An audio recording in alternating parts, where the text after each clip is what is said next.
नमस्कार दोस्तों, स्वागत है आपका कॉम्पिटेटिव जीके में। हम आपके लिए लेकर आए हैं यूपीएससी स्पेशल सीरीज, जिसमें आपको मिलेंगे पिछले 10 साल के प्रश्न पत्रों में आए सभी सवाल यूपीएससी की दमदार तैयारी के लिए। तो चलिए चलते हैं आज के पहले सवाल की ओर। आज का पहला सवाल है, प्रधानमंत्री जन धन योजना निम्नलिखित में से किसके लिए प्रारंभ की गई है? ए, गरीब लोगों को अपेक्षाकृत कम ब्याज दर पर आवास ऋण प्रदान करने के लिए। बी, पिछड़े क्षेत्रों में महिलाओं के स्वयं सहायता समूहों को प्रोत्साहित करने के लिए। सी, देश में वित्तीय समावेशन यानी कि फाइनेंशियल इंक्लूजन को प्रोत्साहित करने के लिए। डी, उपांतिक यानी कि मार्जिनलाइज्ड समुदायों को वित्तीय सहायता प्रदान करने के लिए।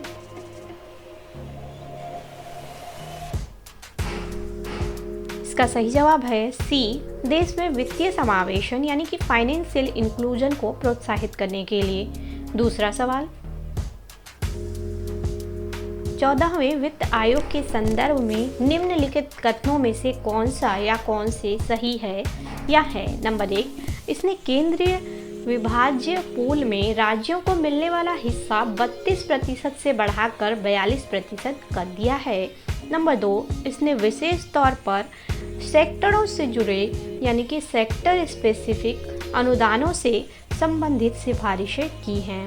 नीचे दिए गए कूट का प्रयोग कर सही उत्तर चुनिए। ए, केवल एक। बी, केवल दो। सी, एक और दो दोनों। डी, ना तो एक और ना ही दो।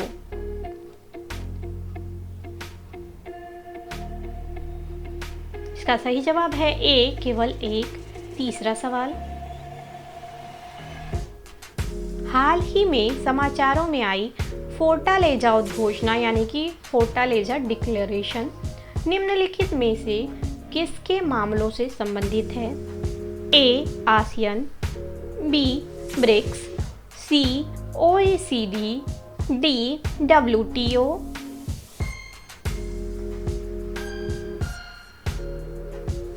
इसका सही जवाब है बी, ब्रिक्स। चौथा सवाल, किसी देश की कर से जीडीपी के अनुपात में कमी क्या सूचित करती है? नंबर 1, आर्थिक वृद्धि दर धीमी होना। नंबर 2, राष्ट्रीय आय का कम सामयिक यानी कि इक्विटेबल वितरण। नीचे दिए गए कूट का प्रयोग कर सही उत्तर चुनिए। ए, केवल एक। बी, केवल दो। सी, एक और दो दोनों। डी, ना तो एक और ना ही दो।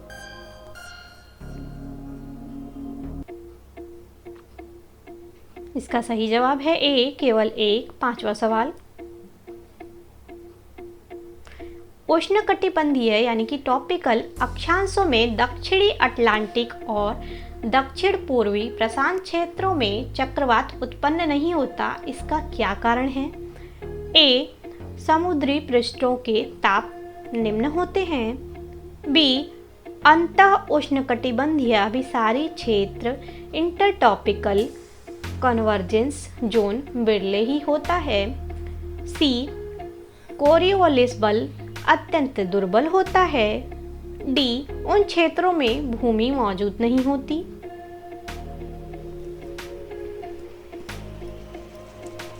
इसका सही जवाब है बी, अंतः उष्णकटिबंधीय अभिसारी क्षेत्र इंटरटॉपिकल कन्वर्जेंस जोन बिरले ही होता है। छठवां सवाल, भारत के राज्यों का निम्नलिखित में से कौन सा एक युग्म सबसे पूर्वी और सबसे पश्चिमी राज्य को इंगित करता है? ए, असम और राजस्थान। बी, अरुणाचल प्रदेश और राजस्थान। सी, असम और गुजरात। डी, अरुणाचल प्रदेश और गुजरात।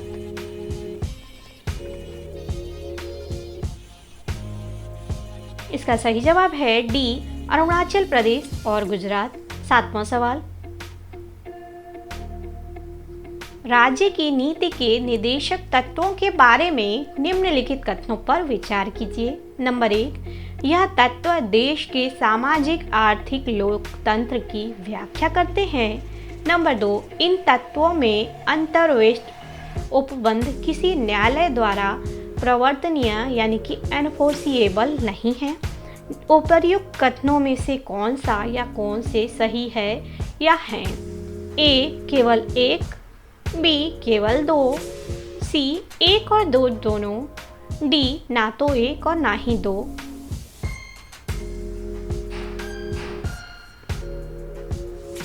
इसका सही जवाब है सी एक और दो दोनों। 8वां सवाल, 8 मूल उद्योगों के सूचकांक यानी कि इंडेक्स ऑफ 8 कोर इंडस्ट्रीज में निम्नलिखित में से किसको सर्वाधिक महत्व दिया गया है?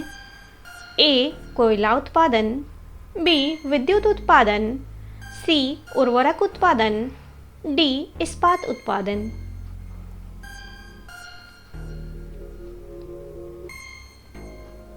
इसका सही जवाब है बी विद्युत उत्पादन। 9वां सवाल, निम्नलिखित में से कौन सा एक नेशनल पार्क इसलिए अनूठा है कि वह प्लवमान यानी कि फ्लोटिंग वनस्पति से युक्त अनूप यानी कि स्वैम्प होने के कारण समृद्ध जैव विविधता को बढ़ावा देता है? A Bhitarkanika national park, B Keibul Lamjao national park, C Keoladeo Ghana national park, D Sultanpur national park.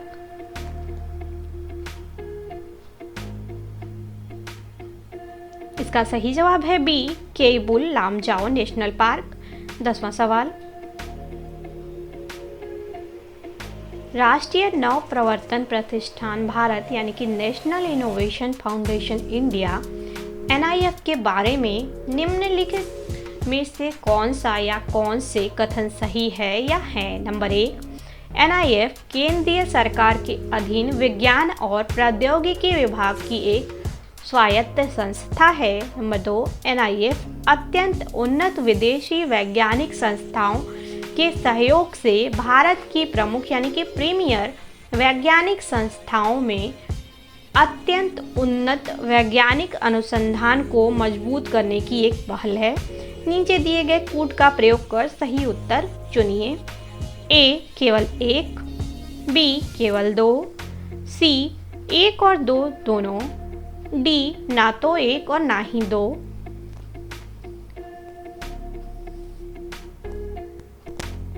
इसका सही जवाब है ए केवल एक। 11वां सवाल, कृषि में नाइट्रोजन उर्वरकों के अत्यधिक या अनुपयुक्त उपयोग का क्या प्रभाव हो सकता है? नंबर 1, नाइट्रोजन यौगिकीकरण सूक्ष्मजीवों यानी कि नाइट्रोजन फिक्सिंग माइक्रो ऑर्गेनिज्म का मिट्टी में प्रचुरोद्भवन यानी कि प्रोलिफरेशन हो सकता है। नंबर 2, मिट्टी की अम्लता में बढ़ोतरी हो सकती है। नंबर 3, भौम जल यानी कि ग्राउंड वाटर में नाइट्रेट का निक्षालन यानी कि लिंचिंग हो सकता है। नीचे दिए गए कूट का प्रयोग कर सही उत्तर चुनिए। ए केवल 1 और 3, बी केवल 2, सी केवल 2 और 3, डी 1, 2 और 3।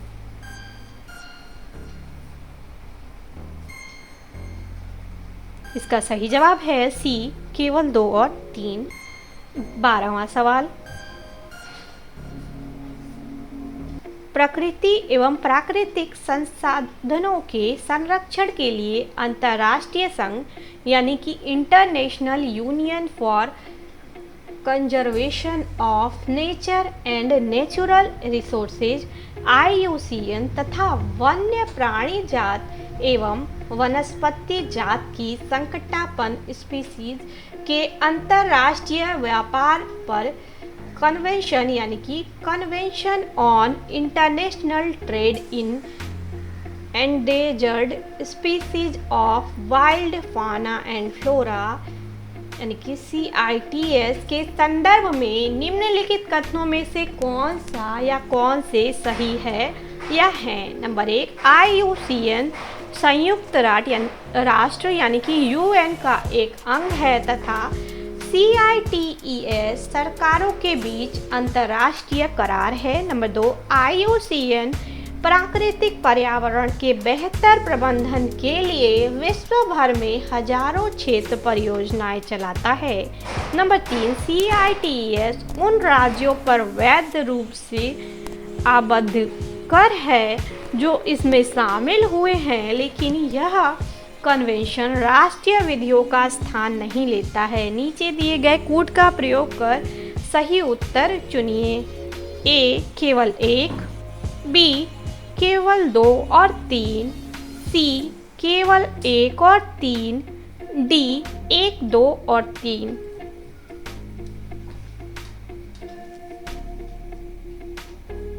इसका सही जवाब है B केवल 2 और 3। 13वां सवाल, गन्ने की उचित एवं लाभप्रद कीमत यानी कि FRP को निम्नलिखित में से कौन अनुमोदित करता है या करती है?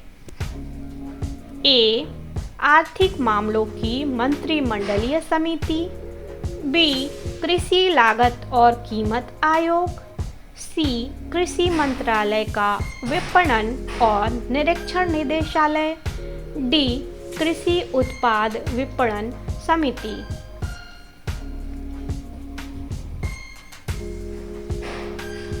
इसका सही जवाब है A आर्थिक मामलों की मंत्रिमंडलीय समिति।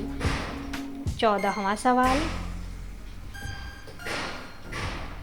विषुवतीय प्रतिधाराओं यानी कि इक्वेटोरियल काउंटर करंट के पूर्वाभिमुख प्रवाह की व्याख्या किससे होती है? A पृथ्वी का अपने अक्ष पर घूर्णन, B दो विषुवतीय धाराओं का अभिसरण यानी कि कन्वर्जेंस, C जल की लवणता में अंतर, D विषुवत वृत्त के पास प्रशांत मंडल मेखला यानी कि बेल्ट ऑफ काम का होना।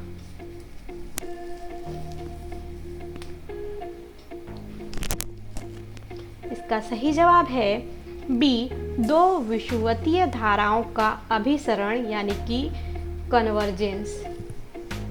15वां सवाल, निम्नलिखित युग्मों पर विचार कीजिए। नंबर 1, श्रीशैलम बराबर नल्लमला पहाड़ियाँ। नंबर 2, ओमकारेश्वर बराबर सतमाला पहाड़ियाँ। नंबर 3, पुष्कर बराबर महादेव पहाड़ियाँ। उपर्युक्त में से कौन सा या कौन से युग्म सही सुमेलित है या है? A केवल 1, B केवल 2 और 3, C केवल 1 और 3, D 1, 2 और 3।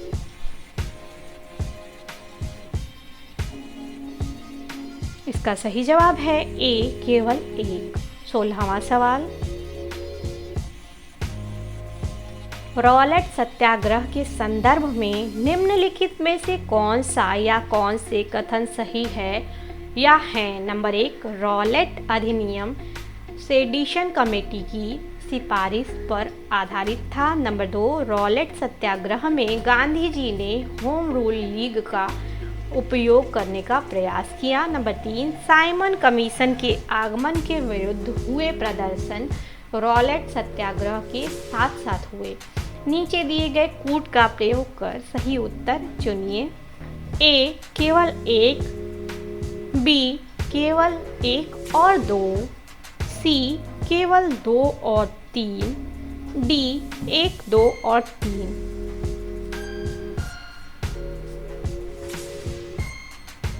इसका सही जवाब है B केवल 1 और 2। 17वां सवाल, निम्नलिखित में से किनका इबोला विषाणु के प्रकोप के लिए हाल ही में समाचारों में बार बार उल्लेख हुआ?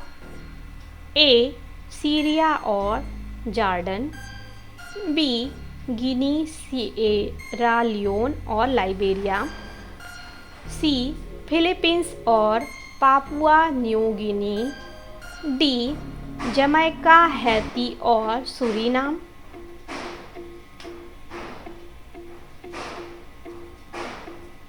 इसका सही जवाब है बी गिनी, सिएरा लियोन और लाइबेरिया। 18वां सवाल, ईंधन के रूप में कोयले का उपयोग करने वाले शक्ति संयंत्रों से प्राप्त फ्लाई ऐश के संदर्भ में निम्नलिखित कथनों में से कौन सा या कौन से सही है या है? नंबर 1, फ्लाई ऐश का उपयोग भवन निर्माण के लिए ईंटों के उत्पादन में किया जाता है। नंबर 2, फ्लाई ऐश का उपयोग कंक्रीट के कुछ पोर्टलैंड सीमेंट अंश के स्थानापन्न यानी कि रिप्लेसमेंट के रूप में किया जा सकता है। नंबर 3, फ्लाई ऐश केवल सिलिकॉन डाइऑक्साइड तथा कैल्शियम ऑक्साइड से बना होता है और इसमें कोई विषाक्त यानी कि टॉक्सिक तत्व नहीं होते। नीचे दिए गए कूट का प्रयोग कर सही उत्तर चुनिए। ए 1 और 2, बी केवल 2, सी 1 और 3, डी केवल 3।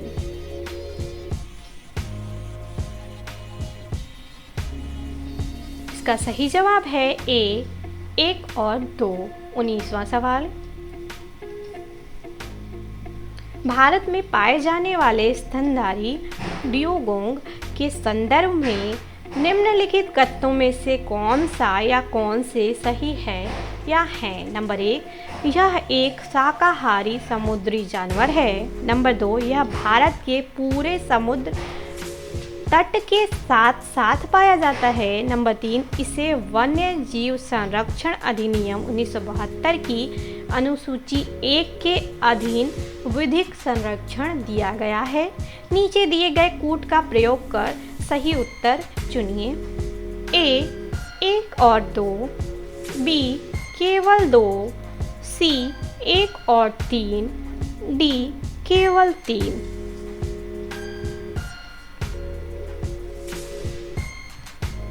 इसका सही जवाब है सी 1 और 3। 20वां सवाल,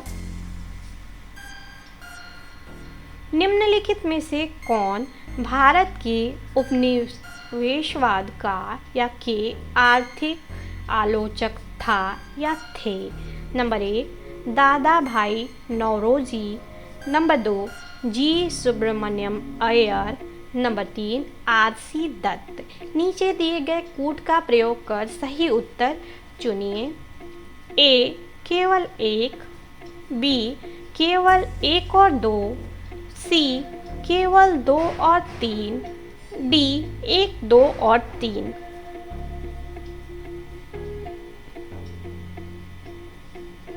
इसका सही जवाब है डी 1, 2 और 3। 21वां सवाल,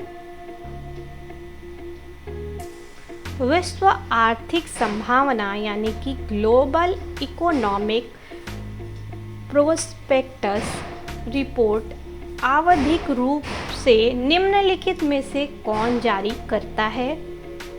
ए एशिया विकास बैंक, बी यूरोपीय पुनर्निर्माण और विकास बैंक यानी कि European bank for reconstruction and development, C US federal reserve bank, D विश्व बैंक।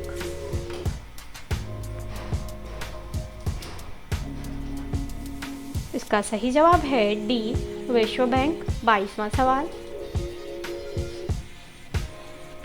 जब भारतीय रिजर्व बैंक सांविधिक नकदी उत्पादन यानी कि स्टैट्यूटरी लिक्विडिटी रेशियो को 50 आधार अंक यानी कि बेसिस पॉइंट कम कर देता है तो निम्नलिखित में से क्या होने की संभावना होती है? ए भारत की जीडीपी विकास दर प्रबलता से बढ़ेगी, बी विदेशी संस्थागत निवेशक हमारे देश में और अधिक पूंजी लाएंगे, सी अनुसूचित वाणिज्यिक बैंक अपने उधार देने की दर को घटा सकते हैं, डी इससे बैंकिंग व्यवस्था की नकदी यानी कि लिक्विडिटी में प्रबलता से कमी आ सकती है।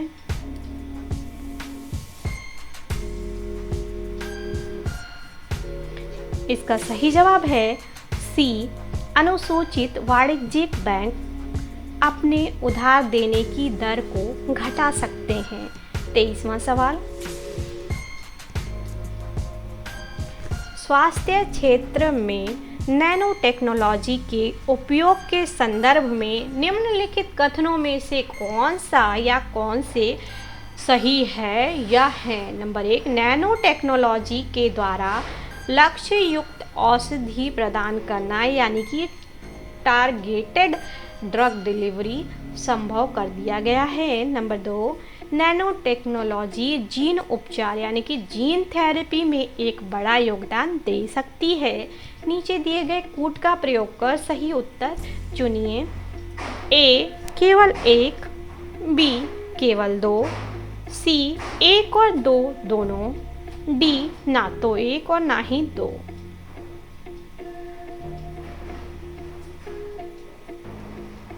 इसका सही जवाब है सी, 1 और 2 दोनों। 24वां सवाल,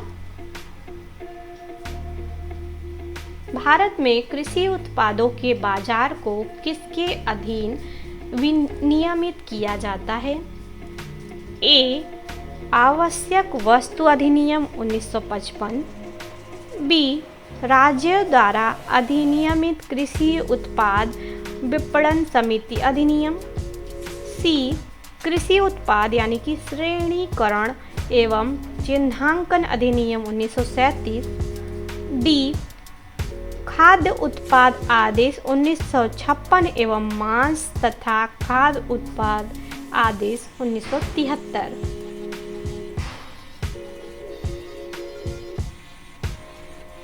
इसका सही जवाब है बी, राज्यों द्वारा अधिनियमित कृषि उत्पाद विपणन समिति अधिनियम। 25वां सवाल, निम्नलिखित में से कौन सा एक भारत का राष्ट्रीय जलीय प्राणी है? ए, खारे पानी का मगर, बी, ऑलिव रिडले टर्टल यानी कि कूर्म, सी, गंगा की डॉल्फिन, डी, घड़ियाल।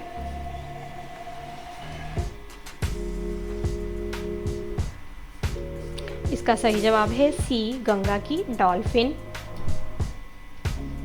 तो दोस्तों, वीडियो को लाइक करिए, चैनल को सब्सक्राइब करिए, वीडियोस को शेयर करिए और हाँ, बेल आइकन को टैप करना ना भूलें। मिलते हैं अगली वीडियो में। जय हिंद, जय भारत।